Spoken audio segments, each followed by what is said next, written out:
Hey everyone, it's Eric Jensen again with more random thoughts that are, of course, correct and at the best taste because that's mine, and I am always correct, except when I'm not on my predictions, but who cares about that? What really matters is my opinions are always right. Anyways, some big stuff going on in sports world. I wanted to start back in the world of soccer. The transfer window just ended. Some big names were moved. We got Messi going to Paris Saint-Germain, and of course, being the Manchester United fan I am, we got Sancho, and we got the big one, Cristiano Ronaldo, going to Manchester United from Juventus. And so it makes me think there's been talks, about, how good Messi can be at PSG, how good Manchester United can be with Cristiano Ronaldo, since they're both aging. Although today Cristiano Ronaldo just scored 2 goals against Ireland to become now the all-time international goal leading scorer in history. So there's that.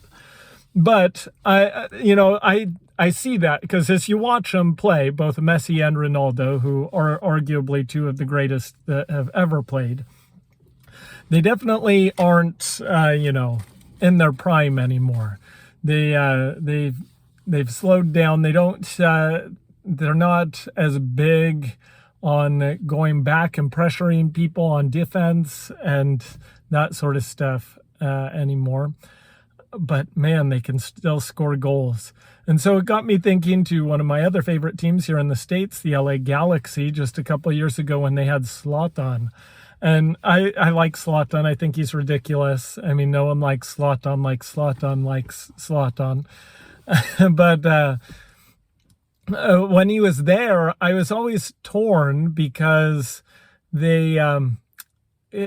man, he could score goals. Zlatan, this is. He just scored incredible goals. But for most of the game, he's just sort of walking there and just standing, waiting. And he was always good at getting the ball when it was coming towards him and whatnot, but he just would never go back on defense. I mean, the only time he played anywhere in the back or pressure anyone was, if the other team had a corner kick or something. And so I was like, well, is he really all that good? The Galaxy, when he was there, I mean, they made the playoffs, but didn't go far in the playoffs. And so I was always torn. And then the next year he goes back to Italy and goes to Milan and just starts scoring tons of goals there until he got injured, and it just is a machine on how he can score goals. And the Galaxy just fell apart. They were just garbage, and it made me see. I mean, he was propping up a bunch of nobodies. and got them to the playoffs when they had no business. They were an awful team. And yet his individual skill, he was so good that he was able to drag them in just by scoring goals. And so I'm taking that over with Messi and Ronaldo here. And that, yeah, they're past their prime. They're not going to be as good as they have been, but they can still carry teams just because they are two of the greatest scorers ever. And you don't have to, when you're that good at something on the soccer field. And yes, I hate people when they're like, when they sorry, this is side rant, but it makes me angry when people are like, it's a pitch, it's whatever. Yeah, in England it is. And I don't care. You can say pitch. I say pitch sometimes, but it's also a soccer field. We're in America.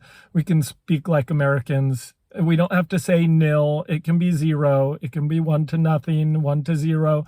You can say 1-0. You can say they play on the pitch. All are acceptable. We're Americans. Anyways, that's a side soccer stupid superfan note that, I don't care about. Anyways, going back to Messi, Ronaldo, they're so good that they can get there and poach their goals. And when goals are so hard to come by in soccer, when you have someone like Messi or Ronaldo, and I'm going to focus on Ronaldo because he's, playing for Manchester United, you're going to be in top shape, and they can put you over the edge. And so, bold prediction, and yes, I am biased, but I think Manchester United is gonna finally win the Premier League. I think they're gonna pass Manchester City and do it. And Paris Saint-Germain, they're going to be right up there for the Champions League, especially because I don't know how they have so much money, but with their trio of Neymar, Messi, and Mbappe, they're gonna be crazy good. Anyways, that's my soccer talk for the most part. Other transfers, I mean, some of the other big names, Harry Kane didn't get moved. Liverpool didn't do much, but they did sign some guys. Manchester City got, I can't remember who they got off the top of my head now, but no major moves. The major one I thought was Paris Saint-Germain getting Messi, Manchester United getting a couple guys, and I think that's going to put them over the top finally. So look for big things. Hopefully they can do good. Also, other soccer side note, LA Galaxy tied LAFC 3-3 in a very good game. Apparently, I actually didn't see it, but I did see the highlights.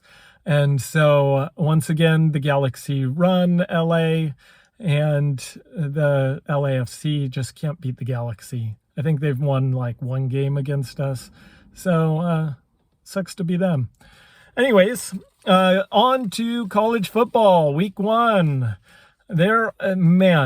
This schedule is amazing for an opening week. So I just wanted to go through a couple of these games, give a few predictions, give some thoughts, and we'll call it good. So I think this one is on Friday. We've got North Carolina going to Virginia Tech, and North Carolina is supposed to be, real good this year with Mac Brown and whatnot. I don't color me surprised if they're just all right. I think they're a good team. They've got talent.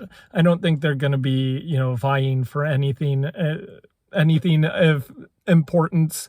And so right off the bat, I'm going to go with an upset. I think Virginia Tech may pull this out. They're at least going to keep it close. I don't know what the spread is. I do like looking at the spreads, although I'm not a gambler, but, it's always fun to see what it is. Anyways, next big game, Penn State, Wisconsin. I think, and it's so hard to predict these things on week 1, especially because last year was such a weird year, especially for the Big Ten and Pac-12. But I'm going to go with an upset. Penn State on the road. I think they're going to beat Wisconsin. I think Wisconsin's a little overrated. So the Nittany Lions are going to pull the upset in a close one. Then next one, Alabama and Miami are playing. And Alabama's going to win. Last year in the national championship game, when they were playing, I was just watching them and going, man, that was how USC used to be. So much better than everyone else. And that's what Alabama is. I don't think it'll be relatively close. I think they will destroy Miami. Big Ten's got several big games. We've got Indiana, Iowa. I think Indiana's was everyone's darling last year. I don't see them. I see them being good, but not great. I think Iowa's going to win that. I think Iowa's favored. So I don't think that's an upset, but I am going to pick Iowa. Georgia, Clemson, and probably the biggest, national game. I'm going to go with Georgia, an upset. That's a pair of Southern California QBs at both schools, but I am going to go with JT Daniels over DJ Ungalele, and Georgia pulling the upset there. Then we've got LSU, UCLA. UCLA looked really, really good against Hawaii. Again, it's Hawaii. I think this is going to be a real close game. I think LSU will win, but I think it's going to be really close.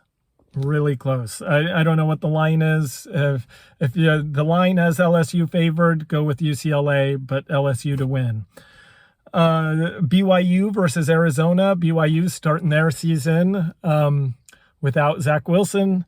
I think they're going to win big. Arizona's a mess. They're going to be at the bottom. And so look for BYU to look to expand on what they did last year. I don't think they're going to be as good as they were last year, but I think they will be. I think they'll be a decent team. And so look for them to win big this weekend. We've got Notre Dame at Florida State, and what historically was a big game. I don't have any faith in Florida State. They've been a mess for years now since they won the national championship almost 9-10 years ago. And so I think Notre Dame will win, even though it's in Tallahassee. The Irish will win. Although I think it'll be real close. I don't think Notre Dame will look all that impressive. They're breaking in a whole bunch of new people, but I still have more faith in them than Florida State. And then, of course, the biggest game there is, it's always the biggest game, San Jose State, the Spartans going to the Coliseum to take on the USC Trojans. We're I'm going optimistic here. USC, their defense, I think, is going to contain San Jose State. I think San Jose State will get about 10 points, and look for USC to overwhelm them on offense with their wide receivers, Drake London, just overpowering them, and some speed. And look for backups to come in. I'm guessing, again, I'm going optimistic here, but I'm going about 48-10 USC going 1-0. And that's all I've got for this week. So until next week, we'll talk to you later.